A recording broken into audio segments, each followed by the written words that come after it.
അവസാനം കളി കാര്യമാകുന്ന രീതിക്കാണ് ഇപ്പം മാർക്കോ റൂബിയോയുടെ തന്നെ ആയിട്ടുള്ള റിപ്പോർട്ട് വരുന്നത്.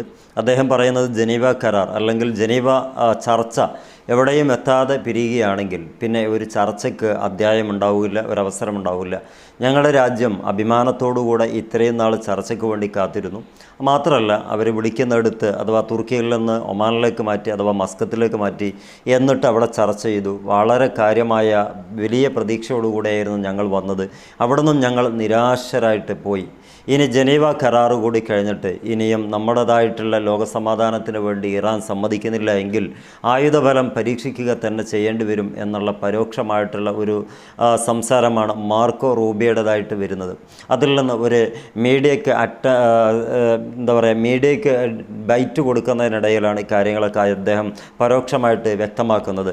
അദ്ദേഹം പറയുന്ന വാക്കുകൾ അതിൻ്റെ മലയാള ഭാഷയിൽ മലയാളീകരിച്ചൊരു ഭാഗം, ഞങ്ങൾ കാലങ്ങളായി കാത്തിരിക്കുകയാണ് ഇറാനിൽ നല്ല സന്തോഷം പൊലിയണമെന്ന്. 47 വർഷമായി.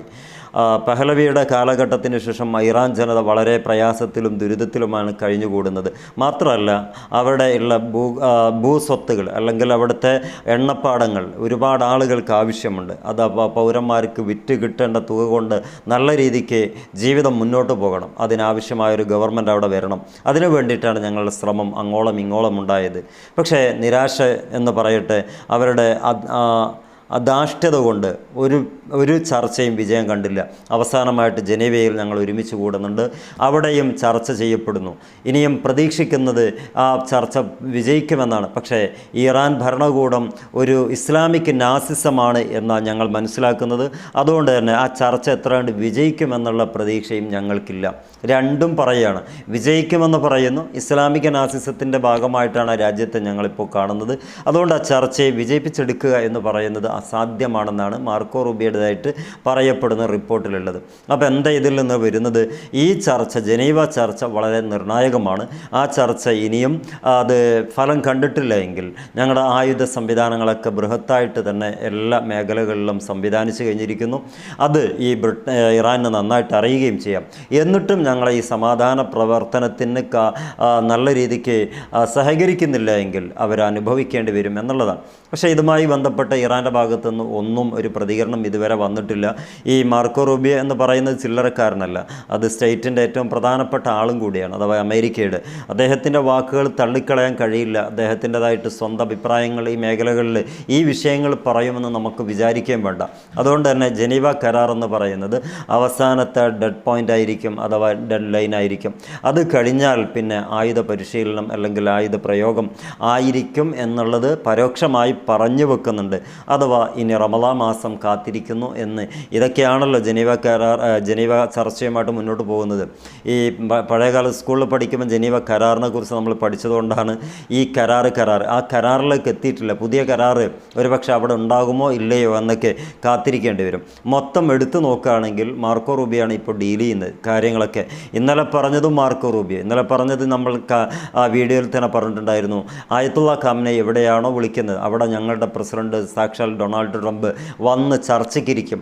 അതും വളരെ വലിയ വൈറലായിരുന്നു. ഇപ്പോൾ മാർക്കോ റൂബിയോ പറയുന്നത് ജനീവ ചർച്ച കൂടി പരാജയപ്പെടുകയാണെങ്കിൽ പിന്നെ നമുക്ക് നമ്മുടേതായ രീതിക്ക് മുന്നോട്ട് പോകണം. കാരണം എല്ലാറ്റിനും മേലെ ആ രാജ്യത്തെ പൗരന്മാരുടെ സ്വപ്നങ്ങളിൽ ഞങ്ങൾ വലിയ പ്രതീക്ഷ അർപ്പിച്ചിട്ടുണ്ട്. ശരിയായിരിക്കും. കാരണം നേരത്തെ പ്രൊട്ടസ്റ്റുകാരെ കൊണ്ടുകൊണ്ട് കൊലക്ക് കൊടുത്ത ടീമായി വരും.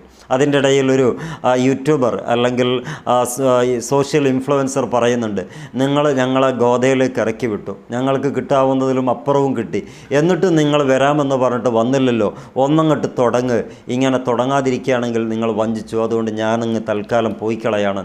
ഓൻ പോയി, ഓൻ്റെ കാര്യം പോയി, അത്രയേ ഉള്ളൂ. പക്ഷേ ഇത്രമേൽ മോട്ടിവേറ്റ് ചെയ്തിട്ടാണ് ഈ ആളുകളൊക്കെ പ്രൊട്ടസ്റ്റാൻ്റ് ആളുകളായിട്ട് കുപ്പായം അണിയിപ്പിച്ച് ഇവിടെ അഥവാ ഇറാൻ്റെ തെരുവുകളിലേക്ക് ഇറക്കി വിട്ടത്. പക്ഷേ ഇറാൻ ഭരണകൂടം 2022 ഇതേപോലത്തെ ഒരു പ്രൊട്ടസ്റ്റ് നടന്നത് കണ്ടതാണ്. 1979 വലിയ പ്രൊട്ടസ്റ്റ് ഈ രാജ്യത്ത് നടന്നിട്ടുണ്ട്. ഇങ്ങനെയൊക്കെ ആകുമ്പം അവരുടെ പ്രൊട്ടസ്റ്റൊക്കെ പരാജയപ്പെടുത്താൻ ഇവർക്ക് വളരെ പെട്ടെന്ന് സാധിച്ചു എന്നുള്ളതാണ്. അപ്പോഴാണ് ഇങ്ങനെയൊക്കെ പറഞ്ഞു വെച്ചെടുത്ത് വാക്ക് പാലിച്ചില്ല എന്നും പറഞ്ഞിട്ട് അവിടെ സൂയിസൈഡ് ചെയ്ത ഒരാളെ നമ്മൾ കണ്ടു. കണ്ടു. അപ്പം മൊത്തം ഈ പൗരന്മാർക്ക് സുഖമുണ്ടാക്കി കൊടുക്കാനുള്ള തത്രപ്പാടുകൾ നടത്താൻ തുടങ്ങിയൊരു കാലങ്ങളേറെയായി. ഇനിയും ഒതുങ്ങുന്നില്ല എങ്കിൽ അവസാനത്തെ ഒരു കരാറായിട്ടാണ് ജനീവ, അവസാനത്തെ ചർച്ചയായിട്ടാണ് ജനീവ ചർച്ചയായി ഇവർ കാണുന്നത്. മൊത്തം കൂടുതൽ വഷളാകാനുള്ള സാധ്യതയാണ് ജനീവയ്ക്ക് ശേഷമുള്ളത്. അങ്ങനെ ആകുമ്പം ആ മേഖലകളിൽ കൂടുതൽ ആയുധങ്ങൾ എത്തിയിട്ടുണ്ട്. നമുക്കറിയാം അൽ ഉദൈദയിൽ വളരെ അത്യാവശ്യം തിരക്കേടില്ലാത്ത, അഥവാ അമേരിക്കയുടെ B-2 സ്റ്റെൽത്ത് വിമാനങ്ങൾ അവിടെ കൊണ്ടുവന്ന് പാർക്ക് ചെയ്ത് കഴിഞ്ഞു. അതേപോലെ പാൻട്രാറ്റിക് മിസൈൽ സംവിധാനങ്ങളും ഇതേ അല്ലെങ്കിൽ പട്ടാള ക്യാമ്പിൽ സംവിധാനിച്ചിട്ടുണ്ട്. പിന്നെ ഉള്ളത് വലിയ രൂപത്തിൽ സംവിധാനിച്ചത് ജോർദാൻ്റെ പട്ടാള ക്യാമ്പിലാണ്, അമേരിക്കയുടെ പട്ടാള ക്യാമ്പിലാണ്. ഇതൊക്കെ ഒന്ന് നമ്മൾ കൂട്ടി വായിക്കുമ്പം ഈ രണ്ടാമത്തെ കപ്പലും പേർഷ്യയുടെ പേർഷ്യൻ ഗൾഫിൻ്റെ കടലിലേക്ക് വന്നു കഴിഞ്ഞു എന്ന അനൗദ്യോഗികമായ റിപ്പോർട്ടുണ്ട്. വന്നതായിട്ട് സ്ഥിരീകരണമൊന്നും വന്നിട്ടില്ല.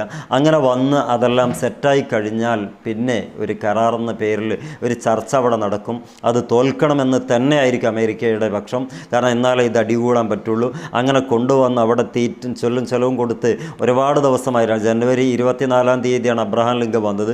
കുറേ അപ്പുറത്തേക്ക് പോയി നിർത്തിയിട്ടുണ്ടെങ്കിൽ പിന്നീട് തിരിച്ചു വരുന്നുണ്ട് എന്നൊക്കെ പറയുന്നത് കേട്ടു.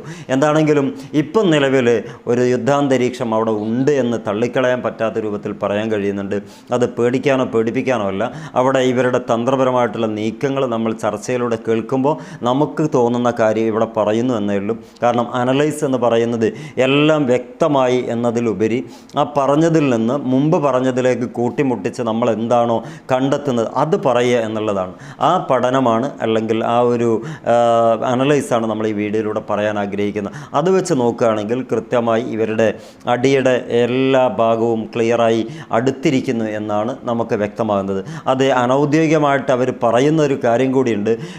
ഒരു കാരണവശാലും അത്യുന്നത നിലവാരത്തിലുള്ള ഒഫീഷ്യൽസ് അല്ലാതെ യുദ്ധം തുടങ്ങുന്ന വിവരം അറിയിക്കില്ല എന്നതും കൂടി പറഞ്ഞു വെക്കുന്നുണ്ട്.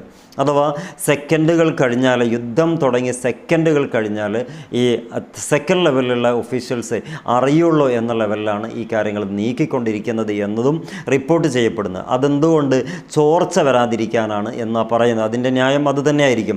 ഇവിടെ എടുക്കുന്ന തീരുമാനങ്ങളൊക്കെ ഇറാൻ്റെ മണ്ണിലേക്ക് ഇറാൻ്റെ ഒഫീഷ്യൽസ് അറിയാതിരിക്കാനാണ്. വളരെ ചുരുക്കം ആളുകളിൽ മാത്രം ഈ ചർച്ച കേന്ദ്രീകരിക്കുകയും ആ ഫസ്റ്റ് സ്റ്റെപ്പിൽ ആ ആക്രമണം നടത്തിക്കഴിഞ്ഞ് സെക്കൻഡുകൾക്ക് ശേഷമേ അടുത്ത ആളുകൾ, അഥവാ മറ്റു ഉന്നതരെന്ന് പറയുന്ന സുപ്രീം പവറുള്ളവരിൽ നിന്ന് താഴെക്കടയിലുള്ള ആളുകളെ ഈ യുദ്ധവിവരങ്ങൾ അറിയിക്കുള്ളൂ എന്ന ഒരു ഉപാധി കൂടി വെച്ചതായിട്ടാണ് റിപ്പോർട്ട് പുറത്തു വരുന്നത്. അത് അത്രയും ഇൻ്റലിജൻ്റ് ആയിട്ടാണ്, എഫിഷ്യൻ്റ് ആയിട്ടാണ് അവരുടെ കാര്യങ്ങൾ നീക്കുന്നത് എന്ന് പറയുമ്പം ഇറാൻ ഇതൊക്കെ മനസ്സിലാക്കുന്നുണ്ട് എന്നതും കൂടി നമുക്ക് മനസ്സിലാക്കാം. എന്താണെങ്കിലും ഇറാൻ ഇതുമായി ബന്ധപ്പെട്ട് ഒരു പ്രതികരണവും ഈ സമയം വരെ ഉണ്ടായിട്ടില്ല. ഇനി എങ്ങാനും പ്രതികരിക്കുകയാണ് നമുക്ക് വീഡിയോയിലൂടെ തന്നെ കാര്യങ്ങൾ പറയാം. എന്താണ് ഇത്രയും പേടിപ്പിക്കുന്ന രൂപത്തിൽ ഈ ജനീവ ചർച്ച പരാജയപ്പെടുകയാണെങ്കിൽ യുദ്ധമാണ് നമുക്ക് മുമ്പിൽ, വേറെ പോംവഴിയില്ല എന്ന് മുറിച്ച് പറയുന്നതിന് പകരം പരോക്ഷമായി പറഞ്ഞു വെക്കുന്നുണ്ടെങ്കിൽ മാർക്കോ റൂബിയോ എത്രത്തോളം ശരിയാണ് എന്നത് ഈ ജനീവ ചർച്ചയ്ക്ക് ശേഷം മനസ്സിലാവും. അവിടെ വെച്ചിട്ട് ബാക്കിയുള്ള കാര്യങ്ങൾ നമുക്ക് വീഡിയോയിൽ പറയാം. സപ്പോർട്ട് ചെയ്യുക. Wish you all the best. Good bye.